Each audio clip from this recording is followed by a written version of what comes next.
Kalau kalian pernah berpikir bahwa kalian terlalu bodoh untuk belajar coding, kalian harus lihat ini. Ruby merupakan salah satu programming language yang paling terkenal saat ini, seperti JavaScript dengan Express.js-nya atau Python dengan Django-nya. Ruby juga punya framework-nya sendiri yang sangat terkenal, yaitu Ruby on Rails. Ruby on Rails diciptakan tahun 2004 oleh seorang programmer bernama David Heinemeier Hansson, atau bisa kita sebut David. David ini bukan programmer abal-abal, karena framework Ruby on Rails yang diciptakannya udah banyak digunakan oleh perusahaan-perusahaan besar kayak Airbnb, GitHub, Netflix, dan juga SoundCloud. Selain itu, dia juga menjadi co-founder dari salah satu aplikasi project management dan team working yang cukup terkenal, yaitu Basecamp. Gue sendiri pernah pakai Basecamp ini, dan gue akuin fitur-fiturnya lumayan asik. Yang menarik perhatian adalah di tahun 2017, atau 13 tahun setelah dia nyiptain salah satu framework terkenal yaitu Ruby on Rails, dia ngebikin tweet kayak gini. Jadi intinya si David ini bilang dia nggak bisa ngebikin algoritma bubble sort tanpa ngeliat internet. Bagi kalian yang belum tahu, bubble sort itu merupakan algoritma yang paling sederhana dalam melakukan sorting atau pengurutan. Mungkin bagi teman-teman yang udah pernah tes coding untuk nyari kerja, atau udah pernah mainan HackerRank atau LeetCode, algoritma ini bukanlah algoritma yang asing. Jadi katakanlah kalian punya kumpulan bilangan yang acak, misalnya 3, 2, 4, dan 1. Intinya, kalian harus membuat kumpulan bilangan ini menjadi terurut. Nah, salah satu algoritma yang paling sederhana untuk melakukan tugas ini adalah dengan menggunakan algoritma bernama bubble sort. Pertama-tama, kita akan membandingkan 3 dan 2, yang mana bilangan yang lebih besar nantinya akan kita taruh di sebelah kanan. Jadi di antara 3 dan 2 yang lebih besar adalah 3, untuk itu kita taruh 3 di sebelah kanan. Selanjutnya kita bergeser, kita bandingkan 3 dengan 4. Karena 4 lebih besar, maka dia tetap di kanan. Next, kita bandingkan 4 dengan 1. Karena 4 lebih besar, maka dia pindah ke kanan dan menjadikan urutan sekarang 2, 3, 1, dan 4. Di sini iterasi pertama sudah selesai kita lakukan. Kita akan masuk ke iterasi kedua, jadi kita akan mulai dari awal lagi.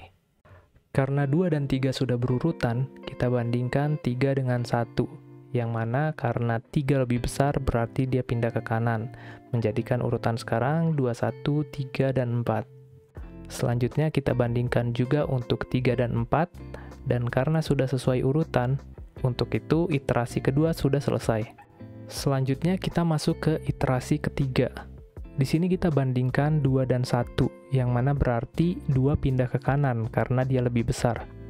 Kita bergeser ke sebelah, kita bandingkan 2 dan 3, dan juga 3 dan 4, yang mana di sini sudah tidak ada perubahan lagi.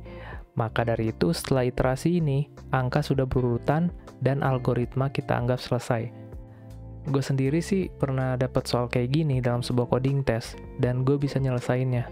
Soalnya ini hitungannya masih mudah, karena berdasarkan pengalaman gue di coding test yang lain, itu ada beberapa kali gue dapat soal yang tingkat kesulitannya tuh jauh lebih susah dari sini.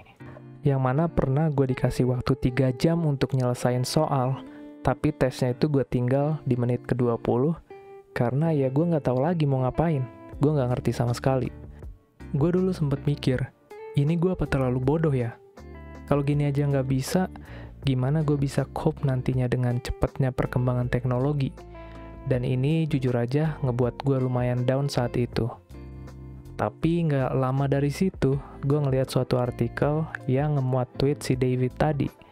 Setelah ngebaca artikel itu, gue mikir lagi, seorang programmer yang udah hampir 20 tahun berkutat di sana, yang mana udah bikin framework besar dan dipakai berbagai perusahaan besar, udah bikin app yang skala internasional, itu aja kadang dia bisa gagal ataupun kesulitan dalam nyelesain suatu permasalahan yang sederhana.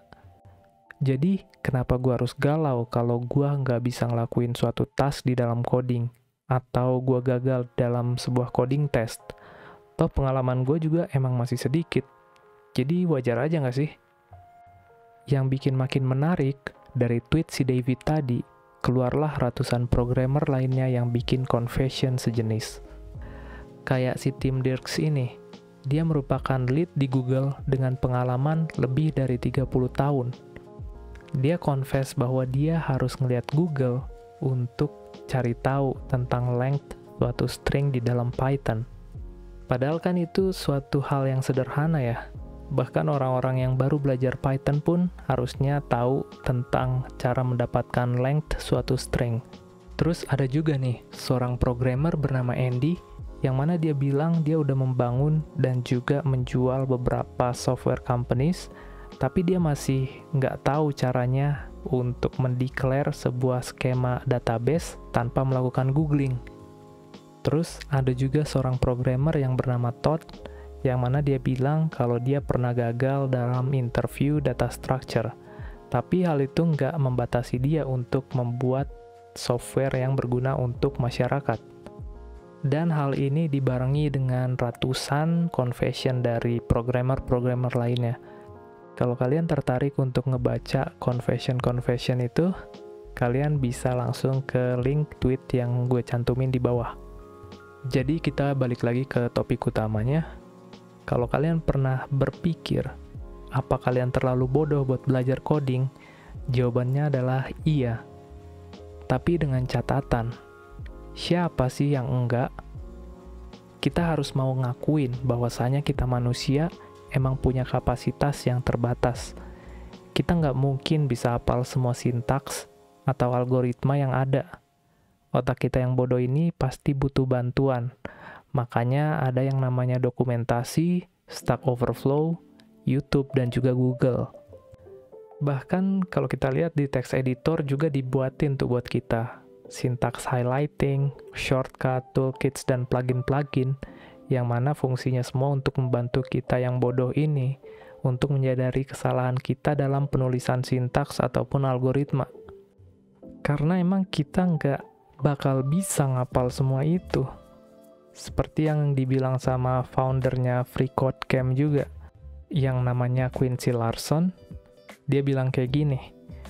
Jadi kurang lebih, dia bilang, satu-satunya saat di mana Anda harus mengingat dan menghafal algoritma adalah setelah kehancuran dunia, di mana semua komputer dan hard drive yang terhubung ke internet telah dibakar, dan semua salinan catatan akademik dan buku ilmu komputer telah hangus menjadi abu. Jadi nggak masalah kok kalau kalian lupa. Nggak masalah kalau kalian ngoding masih pakai Google, masih pakai Stack Overflow, masih pakai dokumentasi. Karena ya emang tujuannya buat itu, untuk membantu kalian. Jadi sesulit apapun kalian belajar, atau sesering apapun kalian lupa atau ngelakuin kesalahan, ingat aja bahwa semua orang juga mengalami hal yang sama. Yang penting kalian gak nyerah untuk belajar. Karena ingat, coding itu bukan sprint tapi maraton. Kalian bisa bangun skill kalian hanya dengan satu cara, sedikit demi sedikit, block by block. Karena pada akhirnya yang dibilang senior atau yang jago itu, ya mereka yang lebih jago dalam hal googling ataupun nyari problem mereka di Stack Overflow. Dan kalau semua ini masih kurang memotivasi kalian, kita bisa lihat 3 tahun berselang setelah tweet tadi, si David ini bikin tweet lagi. This is still me.